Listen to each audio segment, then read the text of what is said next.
네, 안녕하세요.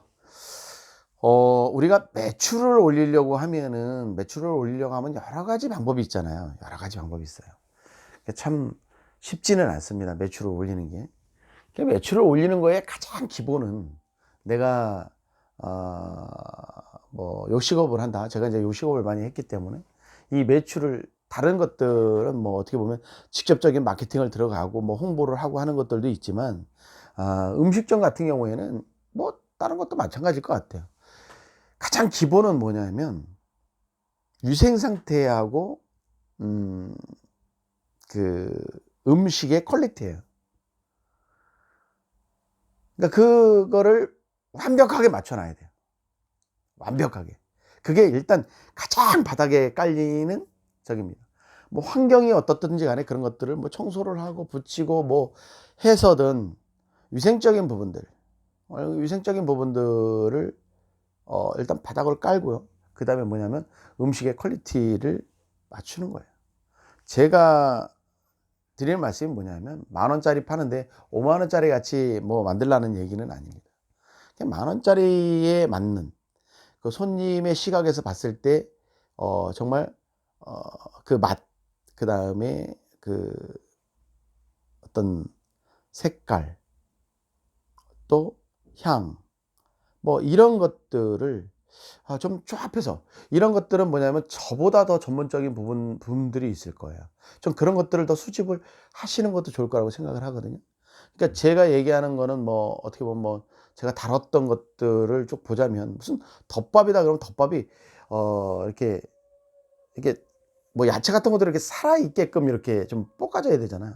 근데 그걸 첫 번부터 넣어 가지고 푹 죽인 상태로, 근데 맛은 있어요. 근데 보기가 좀 그래. 틱틱하니. 이런 부분들까지.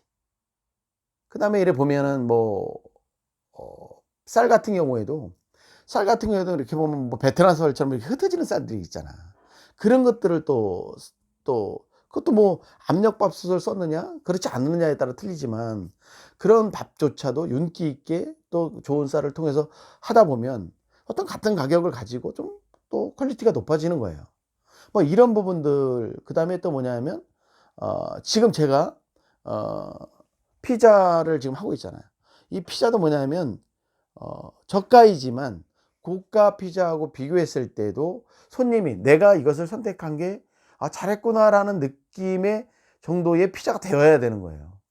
그냥 싸기만 해서 되는 것은 아니다라는 거죠. 내가 고가를 먹어 봤는데 저가 피자이지만 가격치고 참 '가성비가 좋구나.'라는 정도가 돼야 되는 거예요. 맛도 좋아. 이 정도가 되는 가운데 싸움이 벌어지는 겁니다. 근데 그것조차도 안 됐는데 싸움을 하려고 해요. 그걸 가지고 마케팅을 하고 그것을 가지고 홍보를 하려고 하니 그게 되느냐라는 겁니다. 안 됩니다, 절대로. 그 자체를 볼 줄 아는 눈이 첫 번에 필요한 거예요. 그러니까 이것이 시장에 내놨을 때 승부가 있겠느냐 없겠느냐를 볼 줄 알아야 되는 거예요. 그다음에 저 집이 대박이니까 난 저거 갖다가 내가 하면 되겠다. 그런 거가 어떻게 보면 100% 맞아떨어지질 않아요. 그거를 정말 100% 따올 수 있는, 정말 100% 흉내낼 수 있는, 흉내가 아닌 그대로 카피를 뜬다고 해도 쉽지는 않습니다. 정말 뭔가의 커다란 또 노하우가, 본인 나름대로의 노하우가 필요한 거예요. 그런 것들을 하나씩 하나씩 쌓아가는 작업이 필요한 겁니다. 야, 이거는 내공이 필요한 음식이구나 하는 게 있고요. 어떤 경우에는 내공이 필요치 않은 음식들이 있어요. 자, 정확한 레시피를 가지고 장만 부으면 되는 음식들도 굉장히 많습니다. 그 장만 잘 만들면 돼요. 그 장을 잘 만들어서 그냥 그 장을 넣으라는 정량만 넣고 야채를 하고, 그다음에 그것들을 뭐 비벼 먹는 비빔국수라든지 뭐 또는 뭐 쫄면이라든지 뭐 이런 것들 있잖아요. 이런 것들은 사실은 커다란 어떤 스킬이 필요한 것들이 아닙니다. 그런 것들은 장만 잘, 정말 맛있는 집에 장을 잘 갖다가 던지면 되는 겁니다. 그런 것들을 하시면 돼요. 근데 지금 제가 말씀드린 걸 이걸 가장 기초로 깔고 났을 때 제가 요새 하는 것 중에 경험담 중에 하나가 이런 겁니다. 저희들 같은 경우는 피자잖아요. 제가 피자라는 품목을 놓고 볼게요. 피자라는 품목을 놓고 봤을 때 이것이 뭐냐면 어 테이크아웃으로 만들어진 매장입니다. 저희는 테이크아웃식 테이크아웃이 줍니다. 근데 지금 시대의 흐름에 따라서 배달이 점점 더 커오고 있단 말이에요. 저희는 그러니까 매출이 그전에 어떻겠어요? 줄어들었겠죠. 그때 제가 판단을 한 게 뭐냐면 배달의 민족을 제가 지금 시작한 지가 딱 2년이 좀 넘었거든요.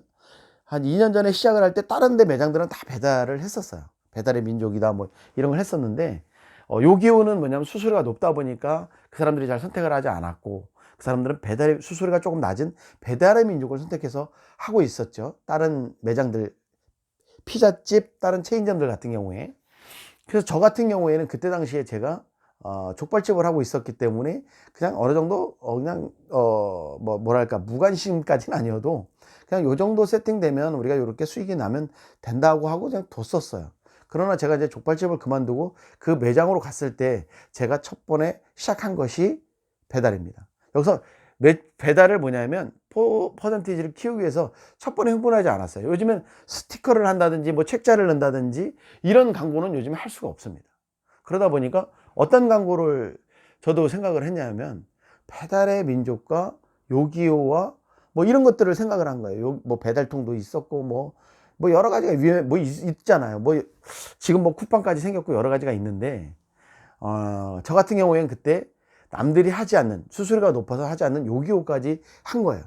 조금 뭐냐면 돈을 좀 덜 남더라도 뭐냐면 판매의 숫자를 일단 넓힌 겁니다.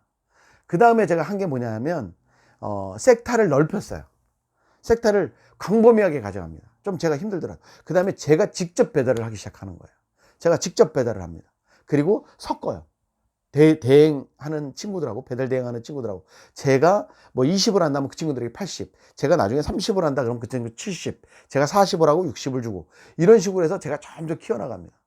그러니까 섹터가 크다 보고 당연히 영업을 요만큼 해서 하는 것과 넓게 하는 것과 틀리잖아요. 그 다음에 영업 반경을 줄 때, 영업 반경을 줄 때 요기요 같은 걸 더 넓게 줬어요. 배달의 민족은 좁게 가져옵니다. 왜냐? 저쪽 집도 하고 이쪽 집도 하고 하기 때문에 영업 반경이 좁아질 수밖에 없는 거예요. 그러면 그거는 그거대로 저는 제 섹터는 지키는 거예요. 안 뺏기고 다른 지점들한테. 그래서 그걸 가져가면서 뭐냐면 요기요로 계속 넓은 구간을 치는 거예요. 그러면서 계속 손님을 늘려갑니다. 그 다음에 뭐냐면 수수료가 높은 거를 배달의 민족으로 자꾸 조금씩 이렇게 이동할 수 있도록 자꾸 조치를 좀 취하는 거죠. 방법을 조금 강구를 하는 거예요. 그럼 뭐냐면 요기요 같은 경우에는 또 뭐냐면은 수수료가 높잖아요. 막 16%까지 된단 말이에요. 뭐 배달을 끼지 않아도 음식값만 가지고 16%라고 하는 건 상당히 높은 수치입니다. 그럴 때 어떻게 요기요를 이용하냐면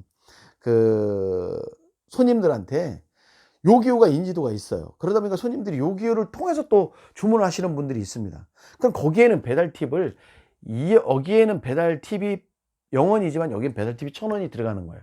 그 수수료를 조금 상충이 될 수 있게끔 그렇게 해서 배달 숫자를 점점 늘려놓고 나니까 이게 1년 정도 되니까 배달의 민족 수수료가 짧은 여기가 자리가 어느 정도 잡아가는 거예요.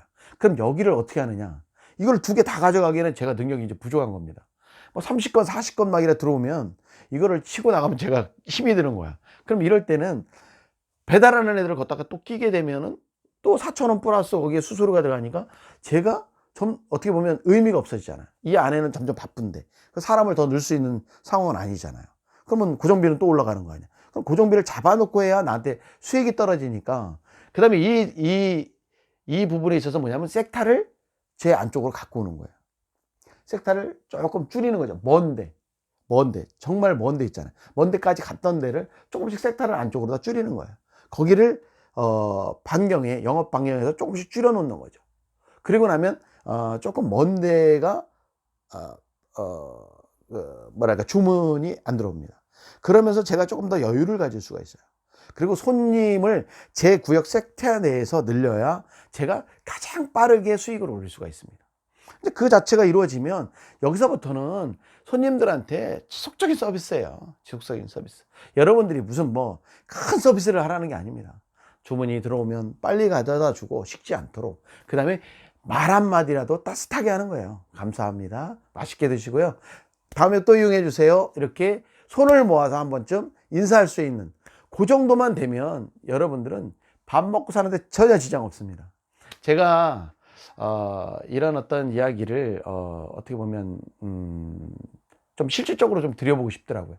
이게 영업 좀 자꾸 한번 해보세요. 제가 이렇게 하는 것 중에서도 궁금하시거나 또 좀 요거를 덧붙여서 좀 아이디어를 더 내서 하시고요. 또 그다음에 뭐냐면 하시는 분들 중에 정말 내가 해보니까 이게 효과가 있더라. 나만 잘 먹고 잘 살지 마시고요. 조금 이렇게 댓글에 달아서 좀 요런 부분도 있더라. 아니 곧 서비스 하나 있잖아요. 서비스 하나 이렇게 넣으시는 분들도 있어요. 뭐 가령 예를 들어서 이렇게 마음을 담아서 뭐 스티커를 하나 이렇게 하트 모양으로 해서 거기다 내용 적고요. 음료수를 하나 이렇게 보내드린다든지 뭐 이런 것들을 하시는 분들도 있거든요. 아니면 비스켓 같은 거 이렇게 개별 포장되어 있는 거 그런 거를 한 2장씩에 넣어준다든지 뭐 또 뭐 좀 우리가 뭐 쉽게 구할 수 있는 식자재에서 이제 좀 저렴하게 구할 수 있는 식자재에 대해서 손님들이 좀 좋아하는 뭐 우리 같은 경우는 뭐 콘 같은 거 이런 것들을 하나 더 서비스로 넣어서 보내준다든지 뭐 이런 거죠. 그 다음에 또 주문을 좀 뭐랄까 고액 주문? 좀 많은 주문을 한 사람으로부터 뭐 4-5만 원대를 끌어내기 위해서 거기에 뭐 쿠폰을 쓴다든지 아니면 거기에는 뭐 5만 원 이상일 때는 조금 더 뭔가를 붙인다든지 뭐 이런 식으로 하더라고요. 뭐 그렇게 하다 보면 어떻게 보면 매출은 제가 보니까 뭐 조금씩 뭐 많이 한꺼번에 확 늘리려고 해서 되는 게 없어요. 그냥 조금씩 늘리다 보면 아마도 여러분들이 원하는 매출을 아마 맞춰 나가지 않을까 이렇게 생각을 합니다. 오늘은 배달 쪽으로 얘기는 했습니다. 근데 이 홀이라고 하는 거는 홀 장사라고 하는 건 상당히 쉽지가 않아요. 이제 그런 부분은 다음에 또 한번 이야기를 해보도록 하겠습니다. 감사합니다.